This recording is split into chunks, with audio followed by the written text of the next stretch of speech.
Welcome to the ChairLife podcast with Tom Cuthbert. As a CEO coach and master chair, Tom brings you the insights, strategies, and tools to help you build your chair life, where mission and purpose intersect with a balanced work life. This is the path to leading with impact while living with intention. Let's dive in. Here's your host, Tom Cuthbert. When a gifted team dedicates itself to unselfish trust and combines instinct with boldness and effort, it is ready to climb. This quote by Patanjali clearly defines this high-performing behavior, which is simply high-performing members respect and trust each other. In this series, we've covered the first 4 high-performing behaviors for our Vistage community here in San Antonio. And I hope that you'll lean into this one because it is absolutely the cornerstone of everything that we do in Vistage. Now, I don't need to tell you as a Vistage chair, a CEO coach, or an executive, why trust and respect are so important. When they exist, it's a safe place to foster tough conversations. We can help drive growth and build an environment of accountability. Without them, members hold back. Issues fester and groups stagnate. Now, I've certainly seen this in my practice. And while we're not perfect, we're aware of it. And we work together consistently to build a higher level of trust and respect inside our community. The number one thing that I hear from CEOs or others that I'm coaching is always that there is a difficult conversation that they need to have that they're avoiding. Data from HBR indicates that 70% of leaders delay tough talks due to discomfort, or they don't know how to do it, or honestly, they think the problem will go away. It won't. And if there's ever a place that needs to model trust, model respect, and model how to have tough conversations, it should be in our Vistage community. As chairs, we must coach our members to face these issues head on. As Craig Weber taught us in the book Conversational Capacity, this strengthens teams, this strengthens relationships, and it's critical for us to foster this inside our groups. Now, there are 3 key elements of this behavior, 3 things that are very important for us to work on inside our community, inside our one-to-one conversations, and really every part of our life. First of all, confidentiality. What is said in Vistage stays in Vistage, the Las Vegas rule, if you will. This protects our vulnerability, it builds trust, and it creates an environment where people are willing to share because they know it's a safe space. We must enforce confidentiality. It's something we talk about in the selection interview, it's something we talk about during the onboarding process, and it's certainly something that is exercised in our groups. That is something critical for us to make sure that members feel safe in a place where they can share not only specific company things, but personal feelings as well. Candor is the second. We have to encourage it, honest dialogue. We have to model difficult conversations. Of course, the word from our community is carefrontation, which I learned years ago when I first became a Vistage chair. Carefrontation means I'm going to tell you what I truly think and believe and what I hear because I love and care for you. And that can often be difficult. But by using our best conversational capacity skills, candor will strengthen our relationship. Weber's framework, balance candor with curiosity, and you'll find the sweet spot. Presence is something we spoke about in our recent episode. We need to be fully engaged. No phones, no distractions, really reinforcing behavior number 4, which is being indistractable, means that trust is easier to build. Candor is easier to flow, and confidentiality is the cornerstone of these conversations. Being fully present means that we're respecting those around us just simply by its act. Knowing that someone cares enough about us to put everything aside, look us in the eye, listen with intent, and lean into a conversation means everything in a Vistage group, in a one-to-one, and in every single relationship that we have. So in our groups, what are the best practices? What are some things that we can do to make sure that members trust and respect each other and build that as part of our environment of accountability? Well, the first one is set the ground rules.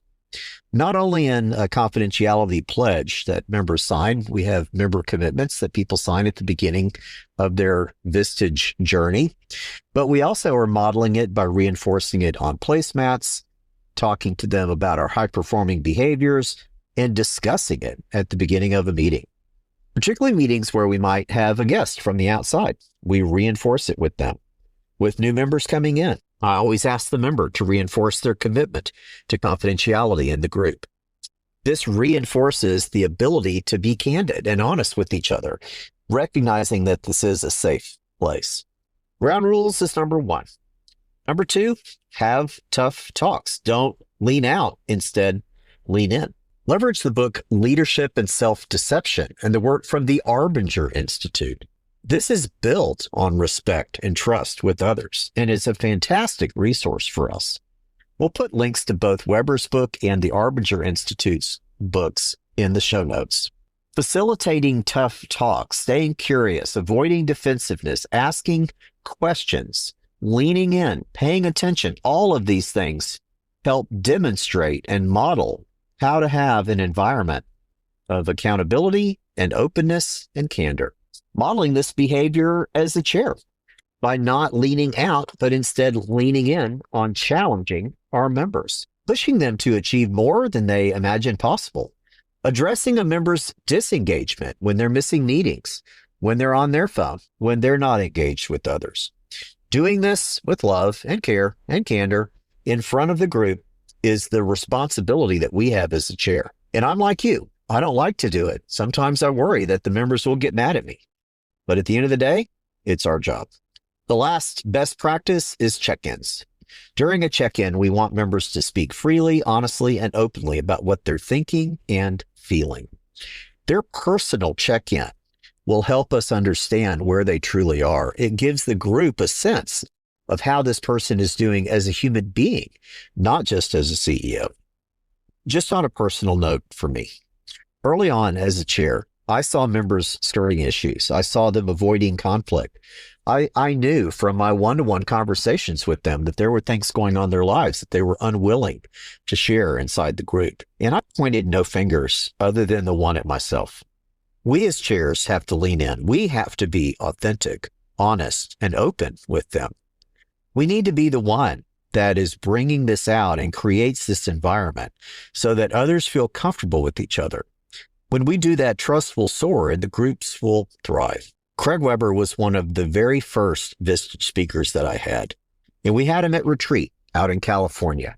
And I will never forget the session that he had, and he spent time with us after that, and we become friends over the years. Craig is someone that I've leaned on a great deal and that I really trust and respect as the work that he does and just a human being. And the conversations that he had with me early in my work as a Vistage chair have helped build the foundation of trust and respect that our groups have today. So for you, as a Vistage chair or a CEO or an executive coach or wherever you are in life, look at the people around you. Ask yourself, how can I foster trust? How can I help them build respect with each other? How can I anchor in confidentiality, leveraged on candor? How can I be more present and invite them to do the same? You can learn more about our high-performing behaviors at tomcuthbert.com/highperforming. And I appreciate you leaning into the ChairLife podcast and hope that you'll share this with other chairs and others in your life who would find this valuable. So here's a challenge for you. Are you coaching your members to embrace difficult conversations, or are you letting your own fear stall the group's climb? It's time to lead boldly. Now it's time for Tom's tips and tricks to optimize your productivity and your chair life. Welcome to Tom's Tips and Tricks. Today we're going to talk about one of the things that I am guilty of, and I imagine you might struggle with as well. How to say no productively. How do you strengthen a relationship with someone by saying no, by guarding your own boundaries? Warren Buffett said the difference between successful people and really successful people is that the really successful people say no to almost everything. And as a Vistage Chair, as a CEO, as a leader in any phase of life, we need to know and learn how to say no. And so today, in this episode, we're going to talk about work inspired by Dr. William Ury's book, The Power of a Positive No. I read this book many years ago, and you hear me talk about productivity and time management and all of these things that are important to me, both in my life and in my work. A lot of that is built on the anchor of being able to say no and saying no in a way that strengthens the relationship. Saying no not only increases our productivity, but it gives us skills to sharpen our focus, to focus on things that are meaningful for us personally and professionally, to model boundary setting in our life and really help CEOs around us, the members that we're leading, boost their own performance. So today we're going to talk about how to say no. In Ury's book, he talks about this tree analogy, and I imagine the tree as a redwood, a giant California redwood. And he talks about the roots being our values. And, I've been to the redwoods, and the roots on those trees are 3 times the width of the canopy. They're massive. These trees, of course, are huge. And so I hope you have this image in your mind of the deep roots, strong, way down into the ground, solidly holding that tree in place. His analogy is that the roots are our values. They're things that mean something to us. And so if we think about the values of why we would say yes or why we would say no, it allows us to really understand how and why we're saying this. And it gives us the ability to tell the other person, this is why I'm going to say no.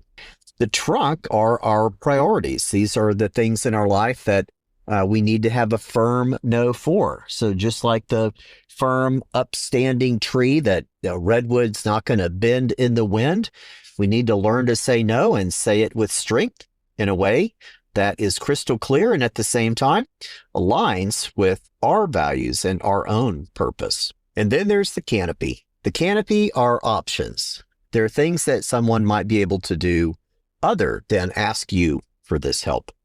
So how do we do this and what might it sound like? For us, we're asked a lot to do things. Some of the things we're asked to do are things that we might not be good at. Others are things that maybe while we're good at it, it's not a priority. Life is a scale, and there's only so much time to balance on either side. And when you take something off one side, you put it on the other side, guess what?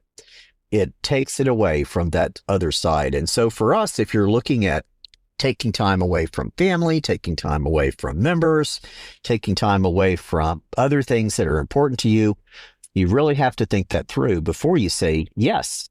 And yes is often our default. And so I just want to challenge you to think about that. Let's go back to a specific example. Let's say someone comes to me and they say, Tom, I'd really love to have lunch with you. This comes up quite often, not that I'm popular, but I do get calls where people are saying, hey, I'm interested maybe in Vistage, and I'd love to take you to lunch and talk about it. Now, I appreciate this, and I always want to express that. But I might say to them the following: Steve, I appreciate the invitation to lunch. One of the things that I've learned in my community, and I value very highly, is my time. And not only do I value and respect my time, I value and respect yours too. And the people I talk to about Vistage, it's honestly only about 1 out of 5 that it's a great fit for. So I have decided that the best starting place is a 20-minute phone call. And so if you're open to it, let's begin with that. I'll offer that to you, and I'll give you some times when I might be available to do so. And so I've shared with them why I believe what I believe and why the time is valuable to me and time is valuable to him. Those are the roots, of course. I've given a strong, specific answer that is no. And I've offered a canopy, which is instead of that, let's start with a 20-minute call and just get to know each other. This works time and time again. And honestly, I think people really respect it. I feel like they understand and they admire the fact that I'm willing to say no to them on this. And for you, thinking about the same things, thinking about your own opportunity to say no will help you grow with your practice as well. So start with understanding your core values.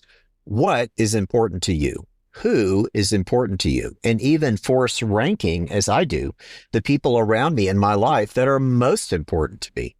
And certainly from a professional standpoint, our CEO members, our key group members, the members that we're working with actively are more important to me than a member candidate, for example, or even someone outside the organization that wants to get in our community. My priority is the people that we work with, and that's reflected in my voicemail. It's reflected in my activities. It's reflected in my ability to say no. So think about, define, and understand your own core values before you begin this process of learning to say no. Secondly, think of your trunk. Think of what you're going to say no to. What are common things that people ask you?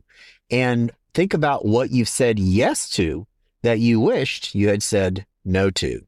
This is a great starting point because it will prepare you and you're not caught off guard. 2 tips in this section. One is, don't be caught off guard by anticipating what they're going to say, and don't say yes or no immediately. I will often say, I appreciate that. Let me take a day to think about it, check my calendar, and get back with you. We will always, almost always, at least default to yes, when yes is not what we really want to say.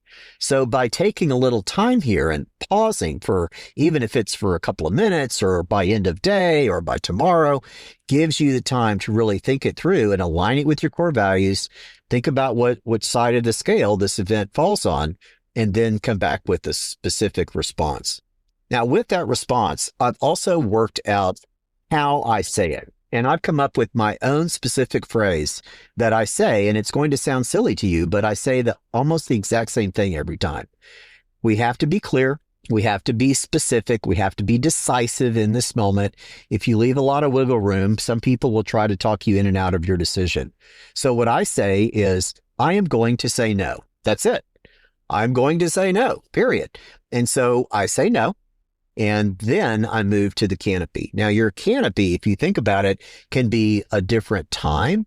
It could be a different offering, a different way to engage. It could also be referring them to someone else, which is something that I do quite frequently. I may not be the best person to help you with this, but I know my friend Sue over here is great at that. Would you be open to me introducing you to her? And so I think about your canopy, the ways to help them in the future, as ideas that you can share with them on other ways to get what it is that they really want. And before you get to the canopy, it's also good to ask questions.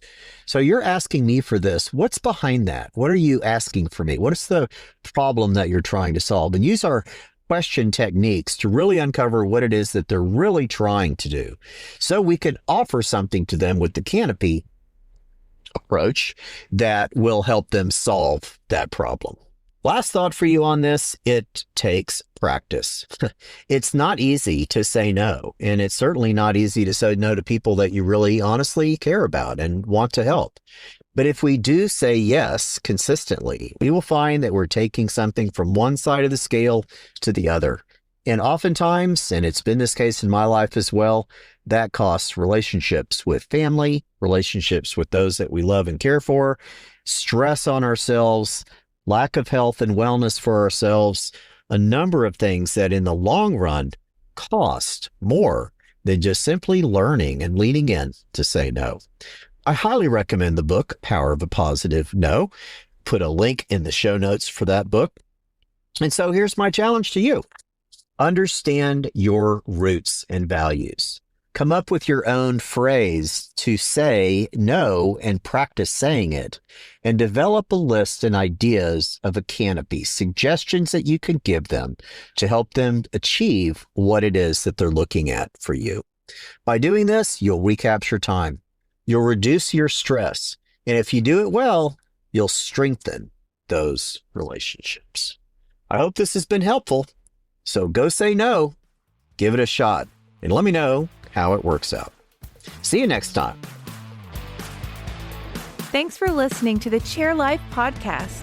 Remember, you can find more resources at tomcuthbert.com. Please let others know about our podcast by sending them to chairlifepodcast.com. See you next time on the ChairLife podcast.